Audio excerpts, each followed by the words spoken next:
They're telling you that digital currency is about convenience, that digital IDs are just for safety. But what if it's always been about something else entirely? What if the infrastructure being built right now is the exact system that the Bible warned us about? I'm not making this up. This is real. What I'm going to share with you is not a metaphor. This isn't symbolism, but a real system being built right now where no one can buy or sell without submission to a central power. And you don't have to take it from me alone. You can hear from Dr. Richard Warner, who is a professor of economics, speaking at the European Parliament just recently. Realize he's not a pastor. He's not a prophet. He's an economist. And what he's describing lines perfectly up with the Bible that was written 2,000 years ago. So hit that like button. Let's get this out to more people, and let's continue to awake to the truth of what's really going on.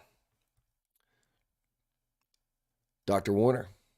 The centralization of power into fewer hands is not a good trend. Fascism was about the concentration of power. Communism was about the concentration of power. Any dictatorship wants to concentrate power. Now, what's the justification for this? In our day and age, we claim to be fans of democracy. That means equal rights for people, participation of people in the decision-making process, not one-way diktats from above by central planners. There's no justification for this, but yet the central planners demand more power and more concentration of power into their hands. And it's pretty bad, I tell you. It's been going on for years. They want to control all transactions. Since the 2014 Commission has made law that there will have to be electronic identification in order to allow for the creation of EU digital identity wallets. And that means that there's no more economic transaction freedom, because as a company, you're not allowed to issue an invoice. If it's not through the system with specific software, which is part of the centralized control. And real quick, pay attention to what he's saying. System, centralized control. And you're going to realize unelected. These are not people that are elected. This is above that. Totally different than what we're used to. Of course, that is the first step to then also intervene and perhaps stop transactions, whatever you want. Once you have the infrastructure, you can use this power. So what is this? This is actually the fallback plan B route to impose digital ID and total digital control of all our transactions in case things don't work out so well with plan A. So we have to be aware of that. Plan A is central bank digital currency that are programmable. The power to create and allocate new money, which would give this to the central bank. They want to take them away from those parliaments in Europe that have those powers. I mean, are you understanding what he's saying? First off, these are not powers from parliament, meaning they're not elected. He wants to take that away from them parliaments into this central control. That is not good. I mean, he's talking about something that's going on right now. The power to create money, the power to allocate resources, powers that were given to elected government officials. They want to transfer that to unelected, what he's calling central planners. And I'm going to tell you one of the main ones here in a minute. One of these main central planners that you may or may not have heard of. People that you've never voted for. People that you cannot remove. People who answer to literally no one.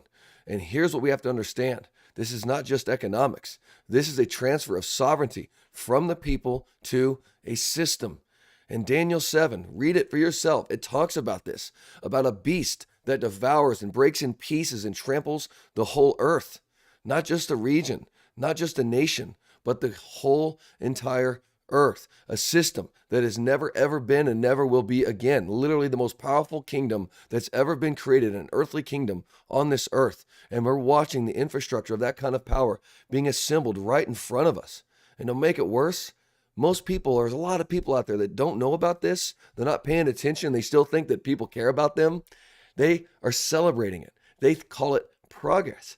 But listen to what Dr. Warner is going to say next, because they're not just talking about money. They're talking about literally controlling the air that we breathe and the water that we drink and who gets access to it. So let's keep watching. Central planners want to take that job.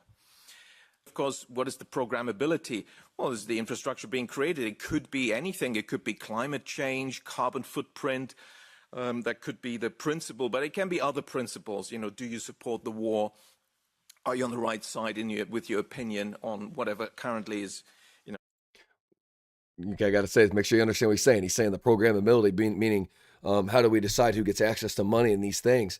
Well, it depends on what your stance is on the war, or what you say about this politician or that party, or what you believe about vaccines. I mean, anything, climate, it could be whatever they want to decide, will decide who gets access to this system. countries we're making war on? It could be anything. It could be you're stepping outside a 15-minute city, and so your money perhaps shouldn't work. But it's not just transactions. Here we It's go. also assets. And this gets pretty scary here. Central banks Assets. originally created, like most central banks, as a privately owned institution, but extraterritorial, created the precedent for extraterritorial organization that is above countries, outside countries. He's talking about the central bank. For those that don't know, that you think that the Federal Reserve is actually part of the United States government. It's not. It's a separate private entity that operates extraterritorially. It can operate across borders anywhere it really wants to. All these central banks, these things that are not part of governments, but they sound like they are, that's what he's talking about. Private entities right now that have unbelievable power, and they're not elected. So it has suggested that, well, we need to tokenize everything, all assets, and bank deposit, bank money, central bank money, as well as other assets. And there needs to be seamless integration of all this and programmability in one platform, we are told. So what are these other assets? It turns out we already have national organizations that are currently compiling asset registers. And you think, okay, that's financial assets. Perhaps add land. Well, you can add quite a lot. They want to add everything, natural assets, the air we breathe, the water we drink, the oceans, everything, the energy, the sun, how to control access and charge for it. And that's what's happening with digital ID. They now are able to do this. And now they want to do it, as we hear from World Economic Forum agenda contributor Lindsay Hooper at Sustainability Institute in Cambridge. Now, we're going to listen to Lindsay Hooper right now. I want you to hear it from herself. I got a little clip I want to share with you. And she comes from the World Economic Forum, and I'll tell you about that in a minute. This is part of those central planners. But if you heard what he just said, they will literally control everything, even the air you breathe. They're going to tokenize it. I hope you're staying with me. I mean, there's good news at the end here, but we got to wake up. We got to wake up. We got to share this video. You got to like this video. We got to get this out there, because this is about as plain and simple of videos we can make to help people understand what is going on. So here is Lindsay Hooper at the World Economic Forum, and she's not elected, but she's got a big voice. She's writing articles, and people are following. When we talk about capital, we tend to think only about financial capital, about cash, financial assets, but we know that's not the only value on which our economies depend. We know that every aspect of every part of the economy is fundamentally dependent on nature, as you highlighted.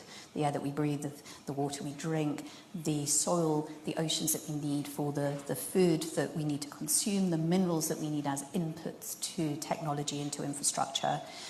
And without these forms of value, these forms of natural capital, we won't have economies. They are the fundamental building blocks of our economies. But the ways, as you said, the ways in which we have grown our economies, our models of economic development, have been incredibly successful for global prosperity. But the unintended consequences of current models of growth are simply not sustainable on a finite planet. She's basically just saying that what we're doing right now isn't working.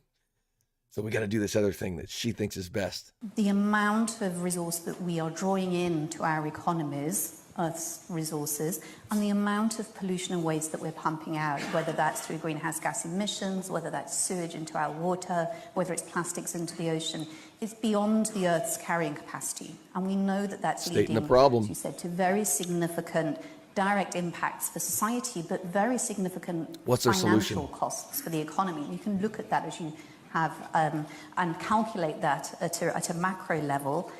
But the way that that's showing up as we're breaching these boundaries and breaching these limits and undermining nature is showing up in very practical ways that are showing up for financial risk for institutions. Lack of water is leading to disruption of operations, of supply chains where water is needed as an essential input for manufacturing or power production.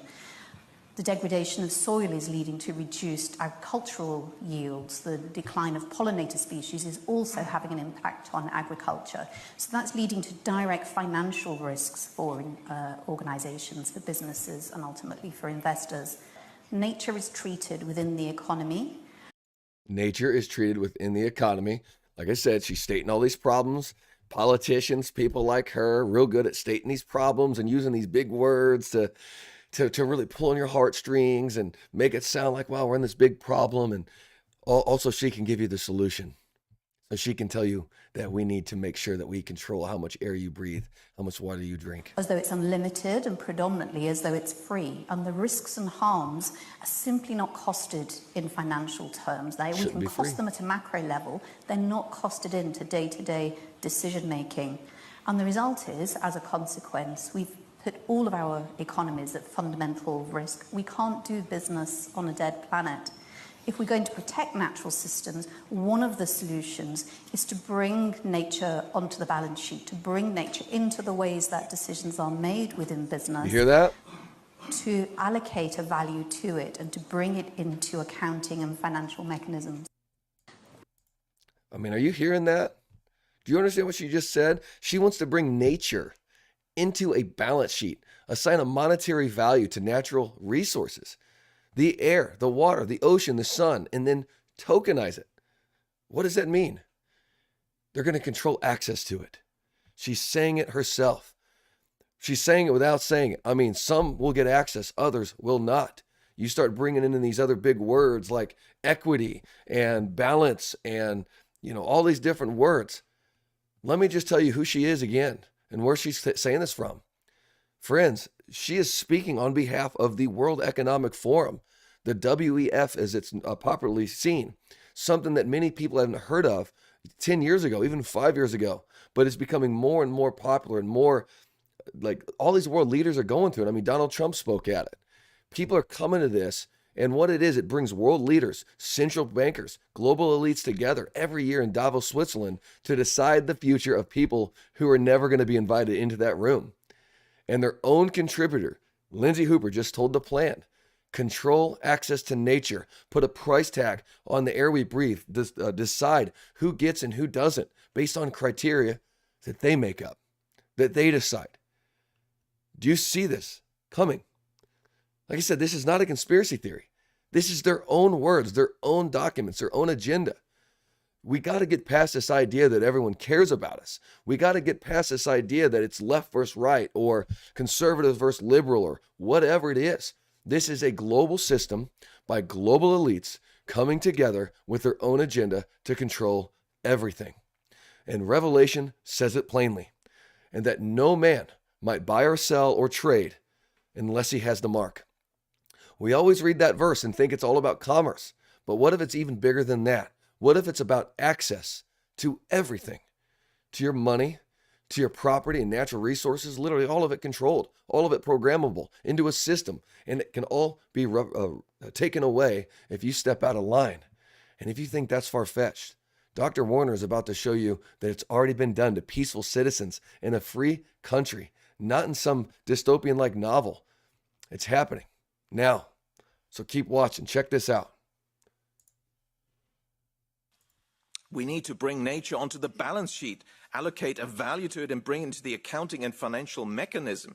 There's various agencies in the US, in the UK, in Europe, in many countries already doing this for nature, and they're digitalizing it now. A natural capital register, the value, the quantity, and the quality of natural resources. We're trying to put a price tag on nature. The intention is to control access to nature and charge for it. Wow.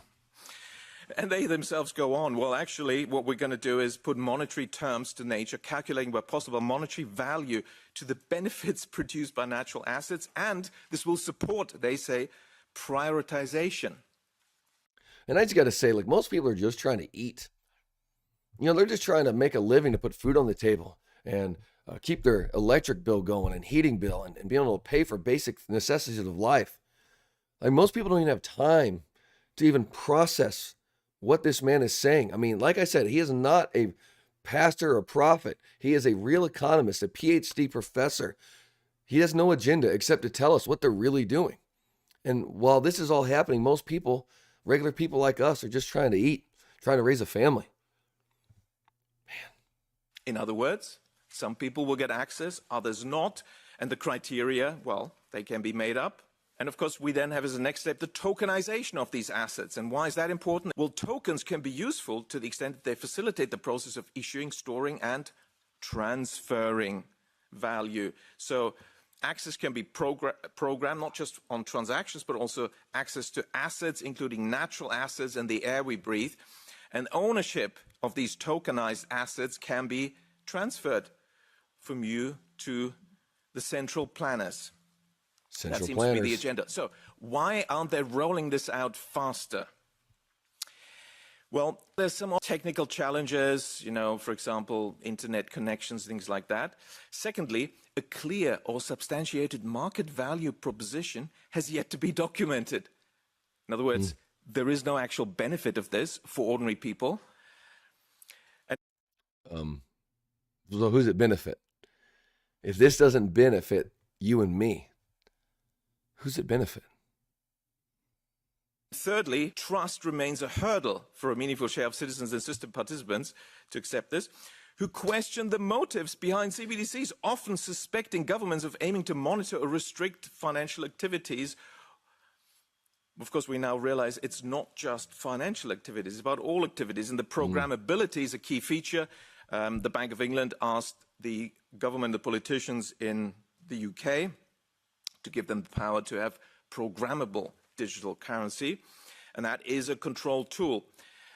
The pilot CBDC projects that are ongoing, for example, in Brazil, have already found out it has all those features. You can freeze transactions, you can take people's money away, you can intervene. Look this up. In Brazil, they did this. Take people's money away, free their account, intervene. In those ways. Now, the central planners claim we will not abuse the limitless power that digital ID and CBDCs will give us. Okay. Yeah, okay. Well, should we trust them? Well, I can be brief here. I think all of you know examples of how this sort of power has already been abused. Just thinking of Justin Trudeau's ending the peaceful demonstrations by truckers in Ottawa.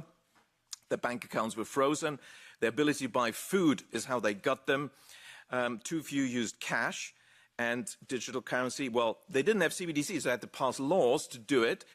Now, in case you forgot, I think it's important to remind you about how horrible that was. Because the truckers didn't want to take chemicals in their bodies and their arms. They were just middle-class people, the people that people like Justin Trudeau is supposed to stand for, the middle class, the working person. Because they didn't take this vaccine passport and take the vaccine and have all this stuff, they froze their bank accounts and they took their livelihood away from them simply because they protested for their freedom. As of today, a bank or other financial service provider will be able to immediately freeze or suspend an account without a court order. Federal government institutions will have a new broad authority to share relevant information with banks and other financial service providers. We are broadening the scope of Canada's anti-money laundering and terrorist financing rules. Yeah, they're terrorists. They're terrorists. Just John and Joe and Sarah and Bob, they're terrorists. Regular Canadians. I mean, do you see what's going on? This isn't happening in North Korea or China even. It happened in Canada, one of the most free, most democratic nations on earth. Peaceful protesters. They're literally just truckers peacefully protesting, and the government didn't even send negotiators. They ignored it. I remember Justin Trudeau went into hiding. They didn't open a dialogue. They froze bank accounts. They cut off their ability to buy food. Man, what's going on? They didn't hurt anybody. They just disagreed with the government's agenda. Now, Warner said they had to pass laws to do that. Special emergency laws just to freeze those accounts.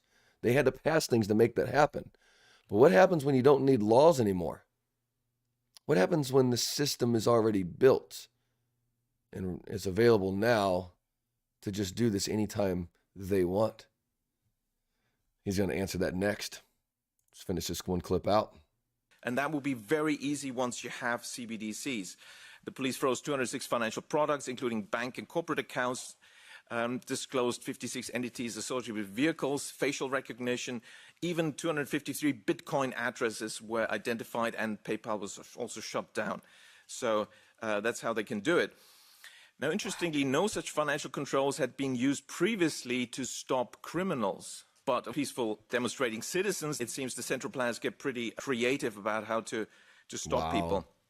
And of course, we all... He said we've never done that to actual terrorists, but we did it to peaceful protesters, people that live in our own country. Know what happened in 2020. Digital ID suddenly were a topic. Vaccination passports as a backdoor to introduce digital ID. And then, of course, programmability. If you don't do X, Y, Z, and can be anything the government central planners decide. It is quite extraordinary. Now, so can we trust the central planners to give them yet more power? I think the answer should be a resounding no, no matter what they tell you about wars. Then the central planners imposed a fake pandemic. You know that story. And we know that people like Jeffrey Epstein, it's now public record, were involved as early as 2017 in setting up the scheme of this great pandemic for some investors to make a fortune, such as Bill Gates.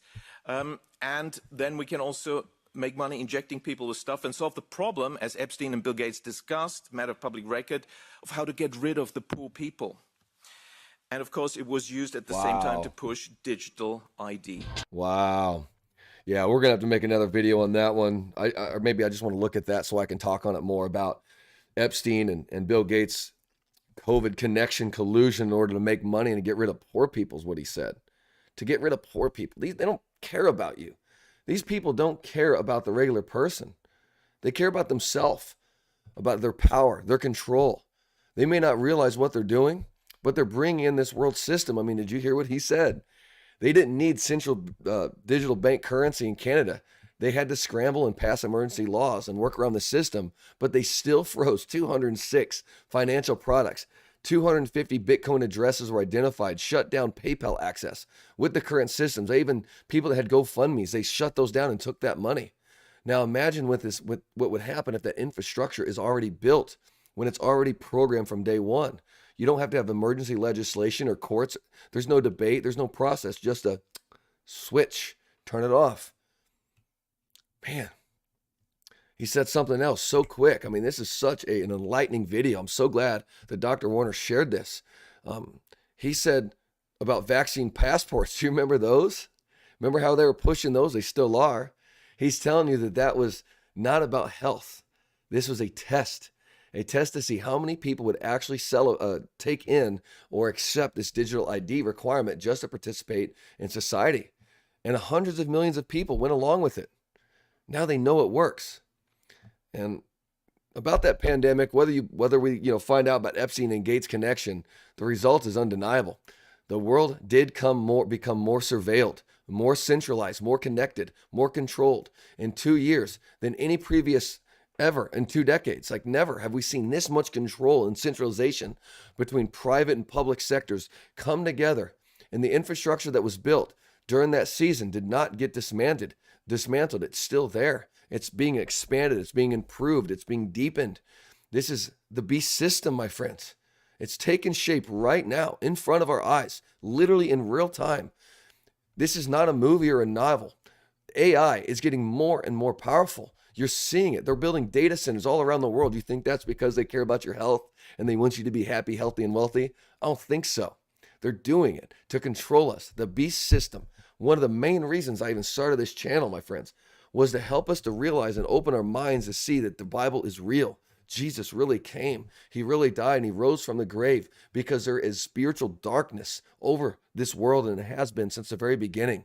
And that in this time right now that we live, we're seeing what happened in Revelation what was spoken in Revelation come to pass. It's happening. Now, I'm not here to make you afraid. Fear is not the spirit that God gave us. The Bible says he did not give us a spirit of fear, but of power and a sound mind, self-control. But I bring this to you for awareness. We need to press into the gospel. Being aware is not the same as living in fear. And what we're watching unfold is, again, it's not a surprise to God. He told us about it. The prophet Daniel saw it. John wrote about it on the island of Patmos. That's what the book of Revelation is. But a system of total control, global in scale, unprecedented in all of human history. And the Bible described it. So we would not panic, but that we would recognize it and we would stand. So here's the truth. No system built by man will ever have the final word. The beast system is real. The pressure is coming. The infrastructure is laid. But there is a king whose kingdom cannot be shaken. There is a name above every power, every central bank, every digital ID, every programmable currency. And his name is Jesus. His name is Jesus. He's real. He's alive. And he's bringing you this knowledge so we can wake up together as one church, as one body, as one people against this. I mean, it's going to happen. But it's time to get real and see people come to know the truth in Jesus. Because here's what I want to say to anyone that's been trusting in these institutions, in these governments, who find their safety and financial security. Those things are but a vapor, the Bible says. And in real life, they can be frozen, revoked, tokenized, as they say, and transferred away overnight. But what cannot be taken from you is your soul. And Christ came to redeem your soul. He died for it because he loves you. And he rose from the dead. We're getting ready to celebrate Resurrection Sunday. A lot of people call it Easter. Why do we celebrate it? It's not about an Easter bunny. It's about the risen Jesus who literally rose from the dead. And guess what? He's coming back. He's coming back for us. And the question is not whether the beast system is coming. It is. The question is, where will you stand when Jesus arrives? Will you be known by this system or this mark? Or will you be written in the Lamb's book of life? Will you be known by your Savior? Turn from your sins. Repentance is not a weakness. It means turn from relying on these systems of this world and the directions of this world. Stop relying on yourself and turn to God.